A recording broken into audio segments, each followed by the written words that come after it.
এই শালি তাহলে কাল তোর কুষ্টিয়া গেছিলাম, খুব ভাবছু দালু, আজকে আসিস পাব নাই, তোর কোন আব্বাসে ডাক। বেটা সরে দাঁড়াও, ভরে দিলাম আগে ধরা কাম নেই।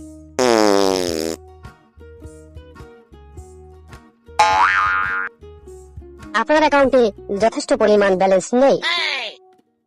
ভাই আমার ফোনে তো টাকা নাই, আপনার ফোনটা দেন। আরে শালি সবার ফকির নিচু দা, আর তালসা শুধাও, লে ফোন দে, তোর কোন আব্বাসে ফোন দে। ওকে। ভাই পাবনা একটু আইতো, ঝামেলা হয়ে গেছে। আমার কাছে তো গাড়ি নাই, তুই আসিলি যা। এই যা চুপ যাইলি আয়, ও কত বড় নেতা হয়ে গেছে দেখতেছি, জালে আয়। ওকে। ভাই তোর কাছ কি 50টা টাকা আছে? আমার গাড়ির তো তেল নাই, তুই 50টা টাকা পাঠা, তোকে যে আমি লিয়ে আসতেছি। শালি সব সুদ মারে নে, কি রে কি রে কি রে।